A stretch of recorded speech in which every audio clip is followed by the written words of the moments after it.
What kind of woman walks toward a marriage every other bride ran away from? That question hit Elellanena Hartwell the moment she stepped off the train in Millfield County and felt the cold March wind cut through her thin coat. She had made a choice that scared everyone in Cedar Falls, a choice even she barely understood. But sometimes a woman had to choose between fear and survival. 3 days earlier, she had been sitting in her freezing boarding house room, staring at the advertisement in the newspaper, as if it held her fate. Widower seeks practical wife for ranch partnership. Previous marriages unsuccessful. Isolation guaranteed. Financial stability provided. Apply to J. Blackwood, Copper Creek Ranch. Everyone warned her about him. Every rumor said the same thing. Jack Blackwood did not keep wives.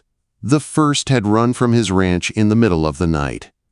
The second asked for an annulment before her bruises healed, though she never explained what caused them. The third fled wearing only her nightdress. Some people whispered he was cursed. Others said he was cruel. Some said war had broken him in ways no woman could fix. Elellanena had read every rumor in the lines of that newspaper clipping, but she had nothing left.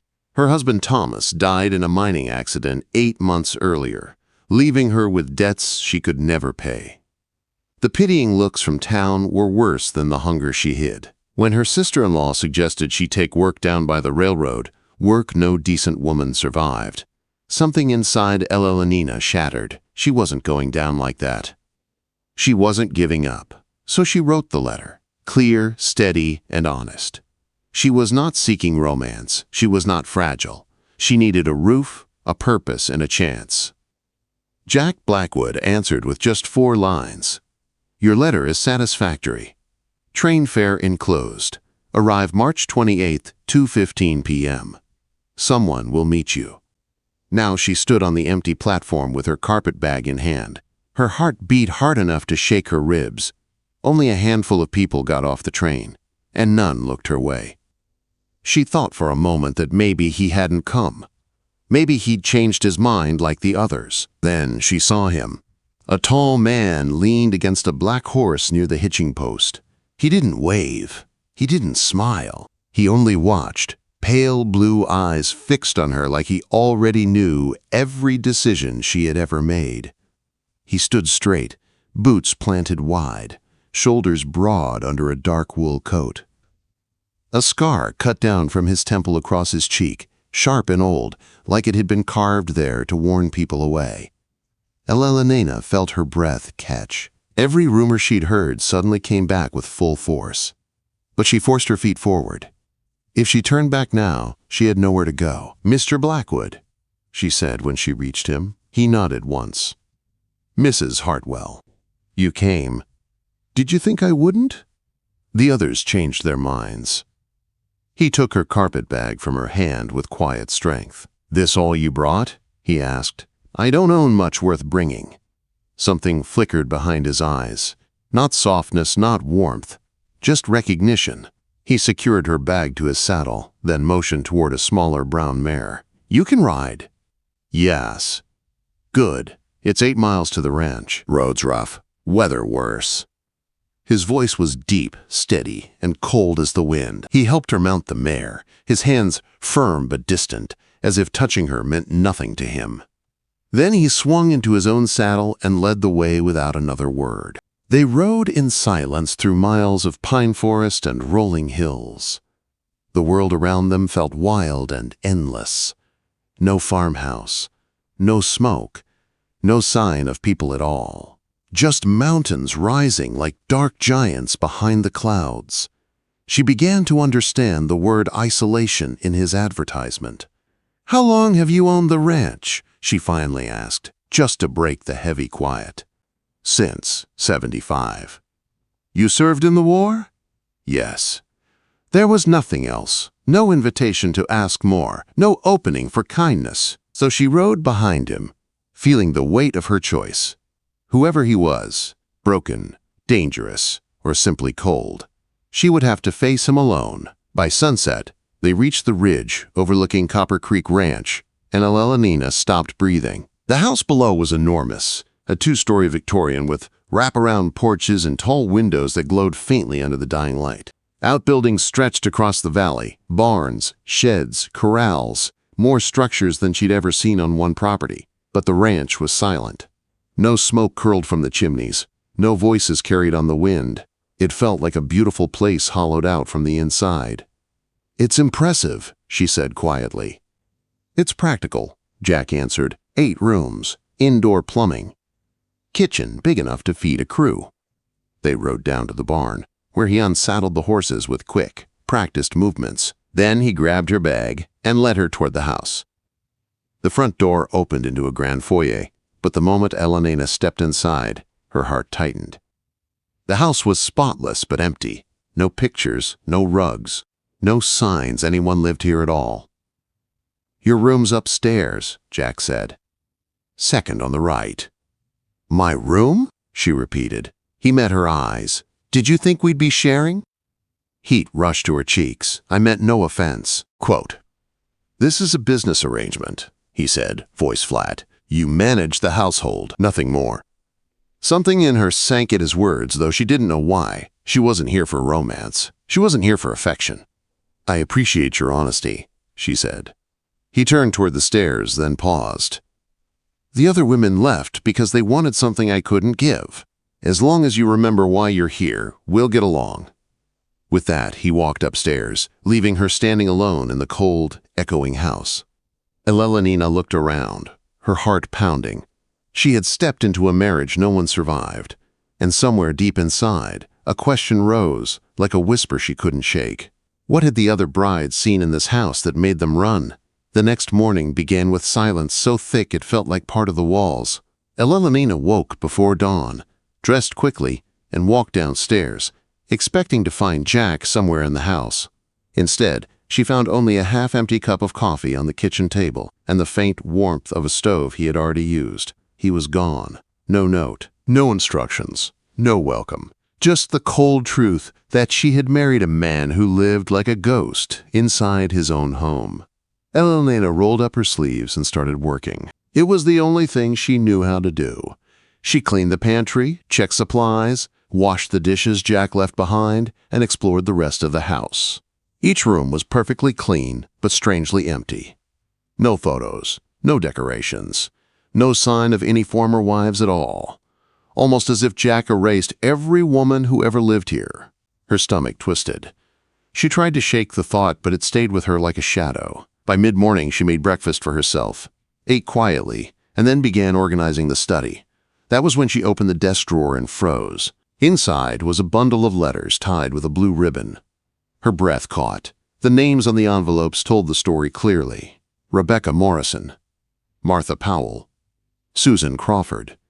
The 3 wives before her. Elellanena stared at the letters, her hand trembling. A part of her wanted to read them, to finally understand what had gone so wrong here. Another part knew that if she opened even one, Jack would never forgive her. Trust was thin between them. It would snap easily. After a long moment, she placed the letters back in the drawer exactly as she found them. She would get answers from Jack himself, one day, when he was ready to speak. The sound of hooves cut through the silence. Elellanena rushed to the window just in time to see Jack riding fast toward the barn with 3 other ranch hands. Something was wrong. She could see it in the tight way he held the reins. Minutes later, the men carried someone into the kitchen. A young ranch hand, barely 20. His leg twisted in a way no human leg should bend. Blood dripped through his torn pants. His face was pale with pain. "Horse through him," Jack said shortly. Fence post caught his leg. "We need to set the bone now," Elellanena replied without thinking. Jack stared at her, his eyes sharp, surprised. But he didn't stop her. She moved fast. She cleared the kitchen table, boiled water, found clean cloth, made splints from firewood, held the boy steady while Jack straightened the bone. The boy screamed until his throat ran raw. Jack worked with brutal precision, sweat running down his forehead, jaw clenched in grim determination. Elellanena whispered to the injured cowboy, her voice soft and steady, promising he would make it through. 30 long minutes later, it was done. Jack exhaled, finally meeting her eyes. "Thank you," he said quietly. It was the first real emotion he'd shown her. For a moment, Elellanena felt the space between them shift. Not much, but enough for her to breathe easier. That night, while Jack drove the boy to town for proper medical care, Elellanena cleaned the kitchen and washed the blood from the floor. For the first time since arriving, she felt like she belonged here, like she could help shape this lonely house into something more. But the real test came a week later. A storm rolled in without warning. Winds so fierce the windows rattled. Rain poured sideways. Thunder cracked overhead like the sky was breaking open. Elellanena had just reached her bedroom door when a crash echoed from outside, a sound that made the whole house tremble. She heard Jack shouting orders, then hooves, then shouting again. Something in her heart snapped. She grabbed her coat and ran outside through the storm. The barn roof had partially collapsed. Horses screamed in fear. The ranch hands were fighting to move them before the rest of the roof came down. Jack was in the thick of it, soaked to the skin, pulling at a frantic horse that threatened to kick him. He was trying to control the chaos alone, until Elellanena stepped into the yard and went straight toward the frightened bay gelding. Her father had taught her how to calm panicked animals. She used the same soft tone now, speaking low, gentle words that cut through the storm. The horse stopped rearing. Elellanena grabbed his halter and led him slowly toward the stable. Jack turned, shock breaking through his anger. "What are you doing out here?" he shouted. "Helping," she shouted back. "You could get hurt." "So could you." Quote. For 2 hours they worked side by side in the rain, moving horses, securing broken boards, working against wind that felt strong enough to lift them off the ground. When the last animal was safe, the barn patched as well as possible, and the storm finally began to die, both of them stood in the yard gasping for breath. They walked into the kitchen, drenched and shaking from exhaustion. "You didn't have to risk yourself," Jack said, his voice low. "Yes, I did," Elellanena replied. "This is my home now, too." Something in Jack's eyes softened, a flicker of warmth she had not seen before. "You could have died. So could you." They stared at each other, breathing hard, water dripping onto the kitchen floor. For the first time, Jack didn't look like a cruel, distant stranger. He looked like a man who hadn't expected anyone to stand beside him in a long, long time. "I'll get you dry clothes," he finally said. He disappeared upstairs and returned with clean pants and a flannel shirt. Elellanena changed in the pantry and came back to find a fire burning, coffee brewing, and Jack watching her with an expression she couldn't name. Not softness, not love, but the beginning of something almost human. They sat together in silence as dawn crept over the horizon. The storm outside was over, but something new had begun inside the house. "Jack," she said softly, "I'm here to help, not hide." "For how long?" he asked. "As long as you'll let me." Jack looked down at his hands, then at her. "That's longer than anyone else has ever stayed." The storm had passed, but the way Jack looked at Elellanena the next morning told her something else had changed too. He came to breakfast later than usual, boots muddy, hair still damp from washing, but his eyes, his winter blue eyes, held a searching look she hadn't seen before. "You handled yourself well yesterday," he said. It wasn't praise coming from him. It was more like a confession, like he was admitting he had underestimated her. Elellanena poured him coffee. "We did what needed to be done." He nodded once. "Most people don't stay calm when things fall apart." "I've lived through things falling apart before," she replied softly. Silence settled between them. Not the cold, hard silence she was used to, but something warmer. The kind that comes when two people are starting to see each other past the walls they built. Over the next few weeks, that silent understanding grew. Jack stayed at the breakfast table a little longer each day. He asked her opinion on small things, how to arrange the parlor, how to stretch supplies, which horses looked strong for breeding. He listened when she spoke. He waited for her answers.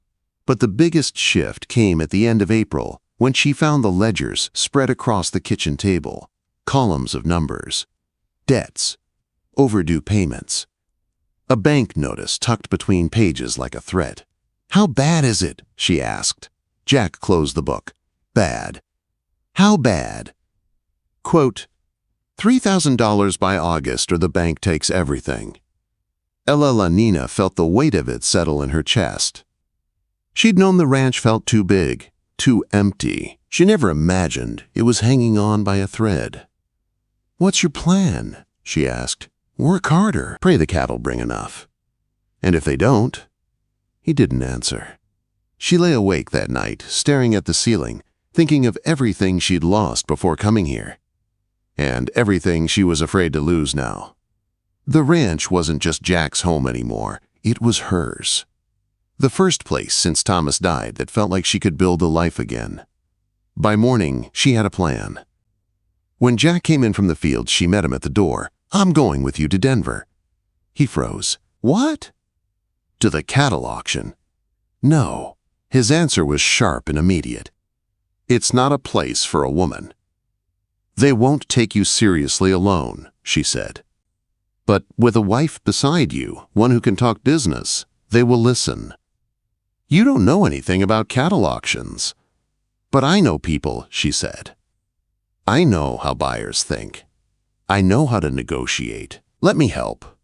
Jack looked torn, confused, maybe even afraid, not of the auction, but of her stepping into a world he'd always stood in alone. "What if you embarrass yourself?" he asked softly. Elellanena lifted her chin. "What reputation do I have left to ruin?" That made him blink. Then, very slowly, he nodded. 3 days, he said. "We leave in 3 days." Denver was louder, bigger, and busier than anything Elellanena had ever seen. But Jack beside her in a dark suit, cleaned up and confident, looked like he belonged there. He walked with purpose, talking to buyers with a calm strength that made him stand out among desperate ranchers. Elellanena watched every move, every gesture, every reaction. Then she stepped in. When a railroad buyer hesitated, she moved closer with a warm smile and said, "We prefer working with buyers who appreciate quality." When a hotel owner asked about consistency, she answered, "Copper Creek doesn't cut corners. Not now. Not ever." When a meatpacking agent lowballed the price, she laughed lightly and said, "Sir, our cattle are worth twice that. You know it." "I know it." Buyers leaned in when she spoke. They liked her. They trusted her. She made them feel like she was offering something rare, access to the best beef in Montana, and a partnership they'd regret missing. The bidding climbed higher, then higher still. By the end of the day, Copper Creek's cattle sold for almost double the expected price. Enough to save the ranch, enough to save their future. Walking back to the hotel, Jack stared at her, as if seeing her for the first time. "You did that," he said. "You saved us." "We saved us," she corrected. At dinner that night, they talked for the first time like two people who weren't just bound by papers and chores. Jack told her about his childhood, his mother, the war, the nightmares that still woke him. Elellanena told him about Thomas, about the baby she lost, about the emptiness she'd been carrying for years. By the time they reached their rooms, the air between them was different, warm and full of something she thought she'd never feel again. Jack paused at her door. "Elellanena," he said quietly, "this started as a business arrangement, but I want more now. If you'll have that with me." Quote. Her heart pounded. "What do you mean?" she whispered. "I mean, I love you," he said simply, "and I want this marriage to be real." Tears filled her eyes, slow and warm and full of the hope she'd buried long ago. "I love you too, Jack." His lips met hers, soft and careful, like he was afraid she might break. She didn't. She leaned into him, holding on to the man he truly was, not the cold rumors, not the broken soldier, not the feared rancher, the man she had learned piece by piece. 3 months later, Copper Creek Ranch looked like a different world. The new barn stood tall and strong. The garden bloomed with roses. The house finally felt alive, with warm rugs, pictures, fresh flowers, and laughter that hadn't echoed in its halls for years. That evening, Jack wrapped an arm around Elellanena as they watched the sun set over their land. "Do you regret it?" he asked. "Answering that advertisement?" Elellanena smiled up at him, her heart full. Jack, it was the best decision I ever made." His hand tightened around her waist. "And you," he whispered, "were the miracle I never expected." Side by side, they looked out over the home they rebuilt together. She had agreed to a marriage no woman survived, and in that place of fear and rumor, she found paradise instead.